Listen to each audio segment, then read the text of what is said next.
Hey guys, welcome back to another video. Hope you guys are all doing well. Hope everybody's staying safe during this pandemic, this coronavirus pandemic. As you all know, last night was the NFL draft, so we had a little bit of quote-unquote normalcy. Finally we had some kind of sports. So I just want to talk a little bit about that, go into a little bit of some of the picks, my opinions and whatnot, and yeah, let's get right into it. As you can see, I'm already repping the Dolphins jersey. NFL season officially back in action with the start of the draft. So first of all, and as a Dolphins fan, I am beyond excited that Tom Brady is officially out of the AFC East. We don't have to face him twice a year. We don't have to worry about Tom Brady anymore. He's up the road in Tampa, but we don't play Tampa throughout the year, at least not twice. So I'm happy about that. They got Gronk as well a couple of days ago. The Patriots traded Gronk over there. So first of all, good luck stopping that offense, because they got Mike Evans, Chris Godwin.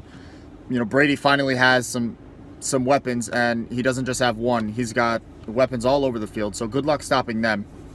But that's first and foremost. As a Dolphins fan, happy about that. And then my night got even better with drafting Tua Tagovailoa at the 5th pick, the quarterback from Alabama. I'm very happy about that. I think that was the right decision. I think at the end of the day, they had to go with the best thrower, the best passer, in the draft. And I think, yes, he has injuries. Yes, he's got some injury problems in the past. But you have to, when it comes to drafting that quarterback, you have to take that risk and go after the guy that, if he is healthy, he's got the potential to be a very, very good quarterback.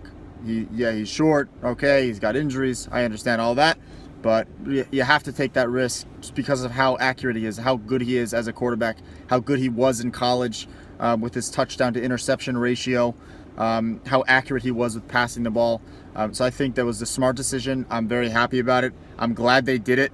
So, as a Dolphins fan, today is so far a good day. I woke up on a good note. And then as the draft kicked off, as the draft began, I think it was to no surprise for anybody that Joe Burrow went number 1 to Cincinnati and Chase Young went number 2 to Washington.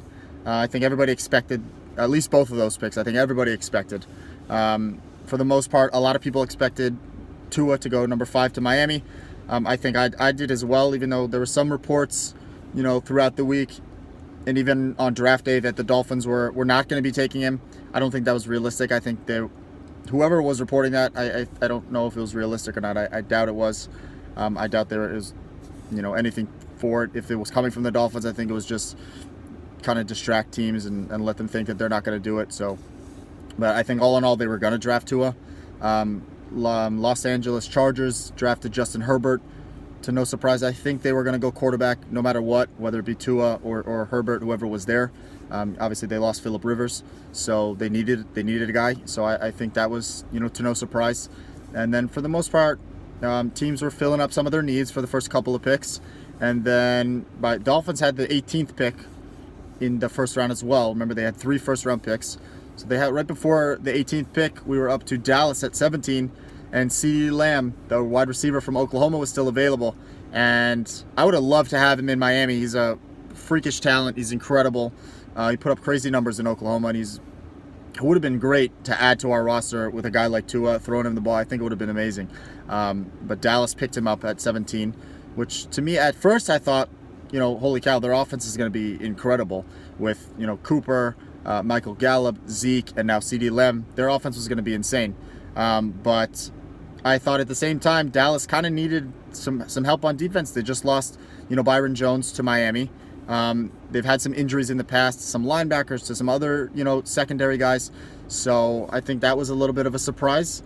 But I mean, when you have a talent like Lamb that's still available at 17, which I don't think people expected, I guess Jerry Jones decided he had to have him and make that offense. Good luck stopping that offense now. So I think that's Jerry Jones was just decided. We have to have it. We got to bring in this guy. We'll worry about the defensive problems later, which I understand.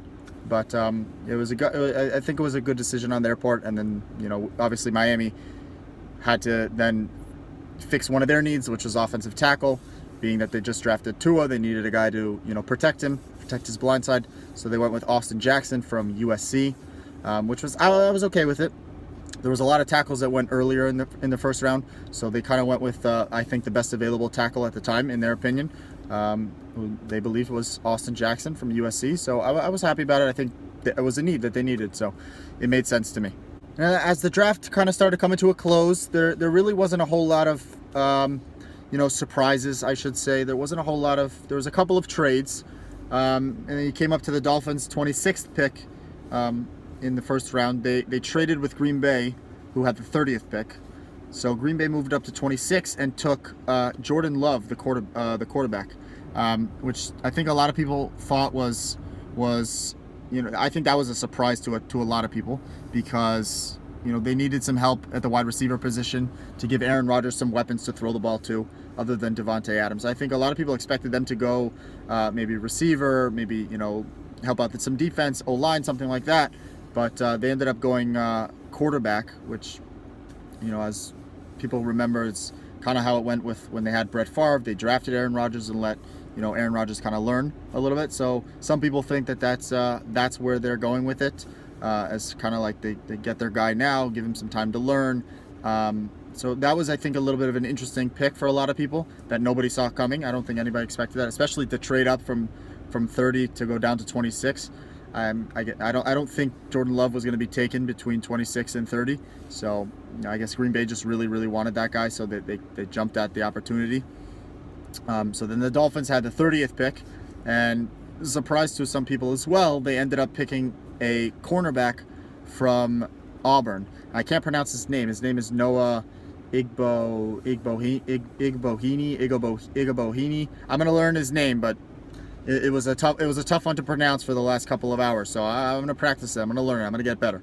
But they drafted a cornerback who, at the time, I think people were a little confused by, because we had Xavier Howard and we had Byron Jones, who on our roster as our starting corners, and they're both the two highest paid corners in the NFL currently on our roster. So it didn't make a lot of sense at the time as to why they drafted this guy. And then they kind of reported that the Dolphins want to move to man coverage, and this guy is he's a quote unquote like a specialist. That's like what he's best at, is man coverage. So they drafted this guy to boost their secondary, which to me, I'm okay with it, because teams